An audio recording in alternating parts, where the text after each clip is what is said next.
A group of Kurdish men arrive at sunrise at an undisclosed location in Kirkuk province, just steps behind the front lines of battle. They were quickly in the sweltering heat. Explosives are carefully piled in trenches and tied together so they will all blow up at once. Then, after a successful detonation, the men bow their heads for a moment of silence, to remember a colleague who died the day before, more than 180 miles away. But these men aren't soldiers. They are a demining team made up mostly of Kurdish civilians. The man they remembered was a British national who had been in Ramadi, the city west of Baghdad, who had been attempting to deactivate an unexploded device when it blew up and killed him. Demining teams in Iraq work to clear bombs, mines, improvised explosive devices, IEDs, and unexploded ordnance UFOs left in territory recaptured from the Islamic State. Their work is personal. Some have lost friends or loved ones to ISIS. Others want to do their part to make sure their country is safe again. Some just need the work. There are at least 3 million internally displaced people in Iraq, according to United Nations Office for Coordination of Human Affairs (UNOCHA). But before people can go home, it is up to mine-clearing specialists to inspect and clear towns and villages of explosives. In the town of Bashir in Kirkuk, a community of Shia Turkmen was forced to flee when ISIS took over in June 2014. But in May, Bashir was liberated by Joint Peshmerga forces and Popular Mobilization Forces, which are typically recruited from Shia Muslim communities. The battles have left the streets like a ghost town. Clouds of dust swell up as military vehicles drive through. And with the exception of a few police keeping watch, no one is home. Many structures in Bashir have been flattened by coalition airstrikes. Bullet holes adorn the walls of homes and businesses. Despite the heat, an older man and several young teenagers sit out on blankets in front of a building reduced to a pile of rubble. One of the boys, Hussein, told Yahoo News that he came back to try to rebuild his house.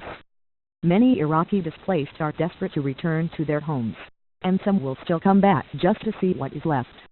The team from the Swiss Foundation for Mine Action (FSD) was able to enter Bashir in July. Guarded by Shia Turkmen militia on one side and Kurdish Peshmerga on the other, they have been working to clear the area of explosives. Demining is a humanitarian mission. The U.S. State Department funds several global demining organizations. In 2015, with congressional approval, it made grants of at least $25 million to groups working in Iraq.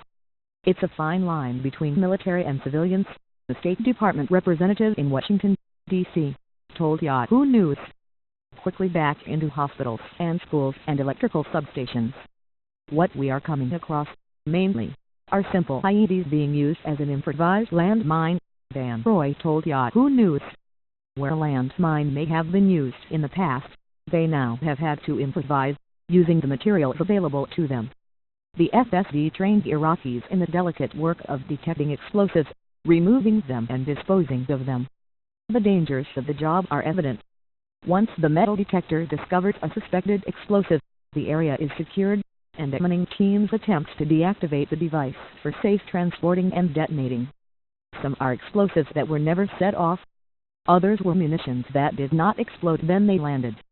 Both pose potential dangers, and the demining teams are at risk of death when they attempt to deactivate them. The Kurdish team leader for the FSD, Lokman Maglahulson, said he lost a friend and co-worker a few months back during a demining operation. He was a very funny man, we liked him, it was bad for us, he said. The British worker who died in Ramadi worked for a group called Janus, another organization receiving assistance from the U.S. government. U.S. State Department officials say that when someone from an American-supported organization dies in the line of duty, they offer compensation to their families. Once the devices are rendered safe, they are taken to another site behind the front line and put in trenches. On Wednesday, as fighting subsided along this section of the front, the demining team went to work. The red marker on the horizon showed where ISIS fighters were dug in. Each of the devices were constructed differently, some in metal cans, others in plastic containers. After rigging the explosives together, the men, already covered in sweat and dust, paused to eat breakfasts of beans, bread and Kurdish tea.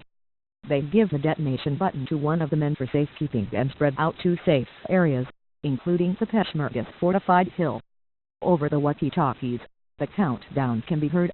Then a moment of silence before a booming sound erupts from the site.